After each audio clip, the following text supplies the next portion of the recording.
Assalamualaikum warahmatullahi wabarakatuh. Halo anak-anak hebat kelas 4. Bagaimana kabar kalian hari ini? Semoga kalian dalam keadaan sehat dan selalu dalam lindungan Allah. Amin. Hari ini kita akan belajar tema 1, indahnya kebersamaan, subtema 1, dengan muatan pelajaran ilmu pengetahuan alam. Mari kita mulai pembelajaran ini dengan membaca basmalah. Bismillahirrahmanirrahim.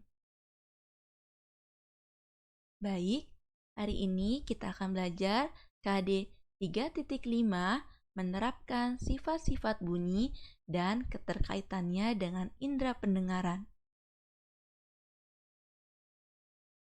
Dapatkah kamu mendengar suara ibu? Ya, bagus.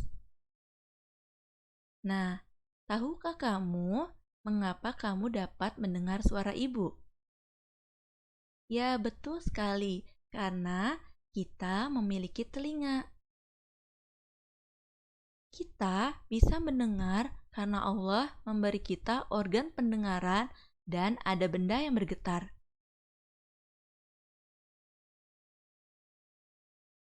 Baik, coba kalian perhatikan. Gambar apakah ini? Ya, betul. Ini adalah gambar alat musik tradisional yang ada di Indonesia. Alat musik tradisional di Indonesia sangat beragam. Alat musik tersebut menghasilkan bunyi yang berbeda-beda. Bunyi yang dihasilkan berasal dari benda yang bergetar dalam alat musik tersebut. Bunyi lalu ditangkap oleh telinga sehingga kita dapat mendengarnya.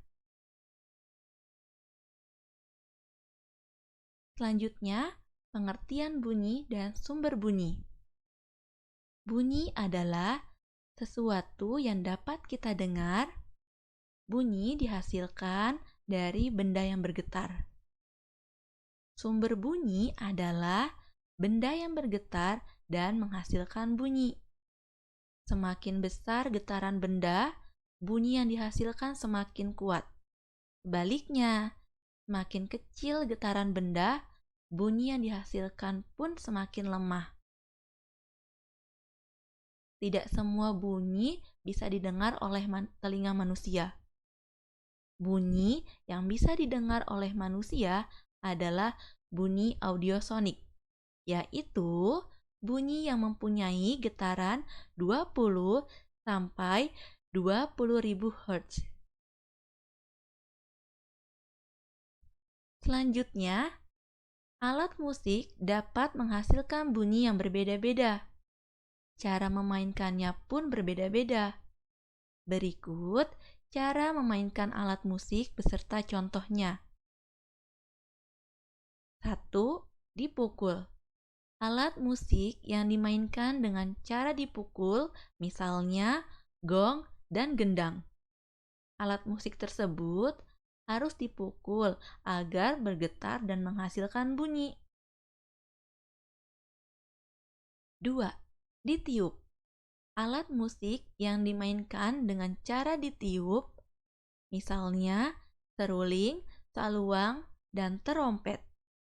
Alat musik tersebut harus ditiup agar udara di dalamnya bergetar dan menghasilkan bunyi. 3. Digesek. Alat musik yang dimainkan dengan cara digesek, misalnya biola dan rebab. Alat musik tersebut harus digesek agar bergetar dan menghasilkan bunyi. 4. Dipetik. Alat musik yang dimainkan dengan cara dipetik, misalnya gitar dan kecapi. Alat musik tersebut harus dipetik agar ada getaran di dalamnya dan menghasilkan bunyi. 5. Digetarkan. Alat musik yang dimainkan dengan cara digetarkan atau digoyang-goyangkan, misalnya angklung dan marakas. Alat musik tersebut harus digerakkan agar ada getaran dan menghasilkan bunyi. Selain alat musik, benda di sekitar kita juga banyak yang menghasilkan bunyi. Misalnya, peluit. Peluit akan berbunyi bila ditiup. Karena ditiup, terjadi getaran udara di dalam peluit. Getaran tersebut menghasilkan bunyi. Selanjutnya, perambatan bunyi. Bunyi dapat merambat melalui 3 jenis media, yaitu benda padat, cair, dan gas atau udara. Namun, bunyi tidak dapat merambat di ruang hampa karena tidak memiliki media yang dapat merambatkan bunyi. Yang pertama, bunyi merambat melalui benda gas. Contohnya adalah ketika ada dua anak laki-laki yang sedang berbicara. Suara merambat melalui udara. Udara tersebut termasuk ke dalam benda gas. Jadi, kita dapat mendengar teman yang berbicara karena adanya udara sebagai media perambatnya.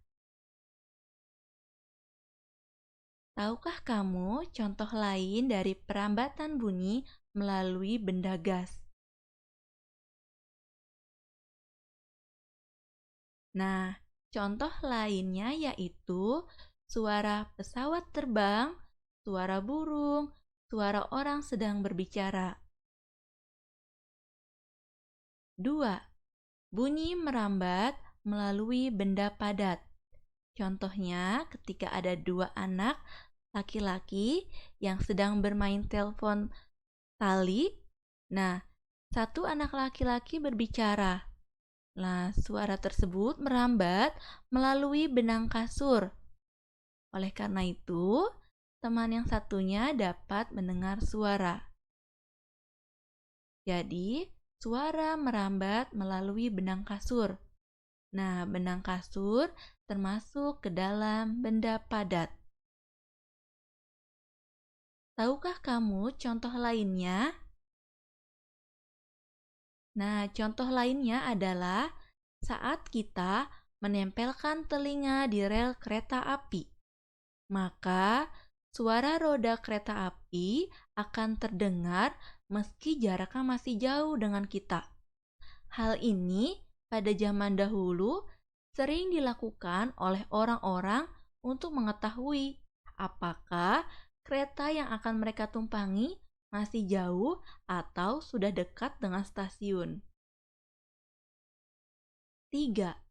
Bunyi merambat melalui benda cair. Contohnya yaitu kalian bisa siapkan ember yang berisi air, lalu kalian ketuk-ketuk embernya. Nah, kalian bisa dekatkan telinga kalian ke dalam corong yang masuk ke dalam air. Maka kalian dapat mendengar suara itu melalui air. Jadi, suara merambat melalui air di dalam tong.